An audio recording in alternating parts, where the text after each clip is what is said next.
are going to begin with that exclusive interview with Harry Potter author J.K. Rowling. Her final book in the series, Harry Potter and the Deathly Hallows, sold a record-breaking 15 million copies worldwide in the 24 hours after it hit shelves this past weekend. Final chapters may have been written, but the book isn't closed on Harry Potter, not just yet.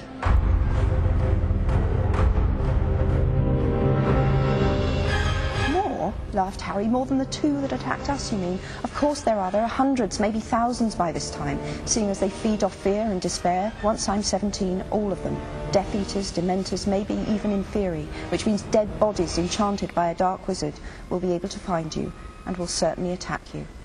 And if you remember the last time you tried to outrun wizards, I think you'll agree you need help.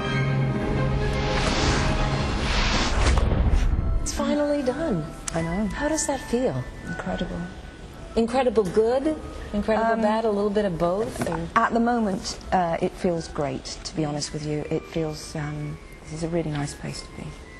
I mean, I am sad. I was hard to live with for about a week after I finished this book. Because you realized it was over? Because, I mean, you killed off some of the characters, too. I'm sure that was I think the whole thing, yeah. It was this amazing cathartic moment, the end of 17 years' work.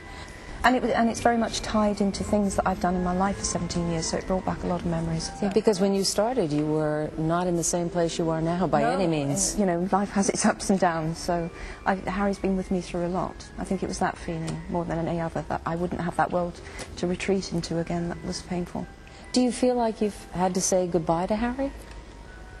Yes and no. He'll always be a presence in my life, really. You left us hanging a little bit. It would have been humanly impossible to answer every single question that fans have. Because I'm dealing with a level of obsession in some of my fans that will not rest until they know the middle names of Harry's great-great-grandparents. So.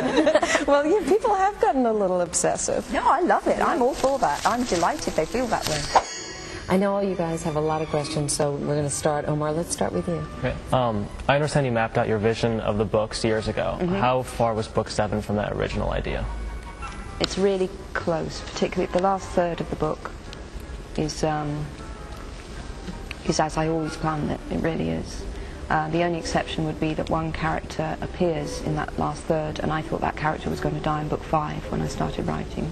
So Who's someone... that? Mr. Weasley. So he was the person who got a reprieve. Now, why did he get the reprieve? Well, I had to keep him alive. Partly because I couldn't bear to kill him. Did you ever consider killing Harry or Hermione or Ron?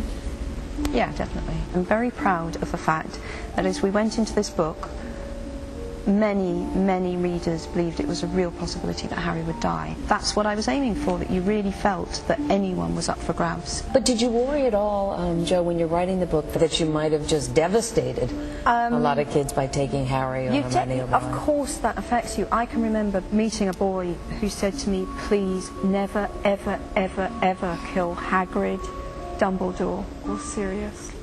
And I knew that I'd already done it. I'd already killed Sirius, and I can't pretend that looking at him I didn't feel quite awful. Overall, the loss of which character brought you to tears? Definitely the passage that I found hardest to write of all in all 7 books, and the one that made me cry the most was chapter 34 in this book. It's when Harry sets off into the forest. I had this enormous explosion of emotion, and I cried and cried and cried. Jackson? Is there anything you wish you had or hadn't written in Harry Potter? Mainly deaths. No, the deaths were all very good. I don't kill even fictional characters lightly. In the end you say that, or you tell us that Neville is a professor at Hogwarts. What do Harry, Hermione and Ron do for a living? Yeah, I think that's what everyone wants to do. Well, Harry and Ron utterly revolutionised the aura department. And Hermione, well, I think she's now pretty high up in the Department for Magical Law Enforcement. Why didn't you mention that in the book? Well, to tell the truth, the first draft of the epilogue was a lot more detailed, but it didn't work very well as a piece of writing. But I do, of course, have that information for you, should you require. We've also had a lot of emails from people who've read the book now and have questions, so I want to go through some of them. Yes. Was Snape always intended to be a hero? Is he a hero? You see, I don't see him really as a hero. Really? Yeah, he's spiteful, he's a bully. All these things are still true of Snape, even at the end of this book. But was he brave? Yes, immensely. If Snape didn't love Lily, would he still try to protect Harry? No, he definitely wouldn't have done. He wouldn't have been remotely interested in what happened to this boy. Okay, 19 years later, who's the headmaster at Hogwarts? Well, it would be someone new. McGonagall was really getting on a bit, so someone completely new. But if I ever do the encyclopedia, I'm promising I will give details. You're going to do that, aren't you? I think I probably will, but I'm not going to do it tomorrow because I'd really like a break. Jimmy? Can you tell us a bit about the influences in your book? Well, it's very, very hard to separate your influences. Things like Star Wars, or The Lord of the Rings, or the Harry Potter series, and many of they take the form of quests. They take the form of good versus evil and what that does to people. Is Harry Potter based on anyone that you know? No, Harry is entirely imaginary. So I suppose that must mean he comes from me a bit as well. What to you is the most satisfying part of the entire Harry Potter phenomenon? Talking to people like you about the books, definitely.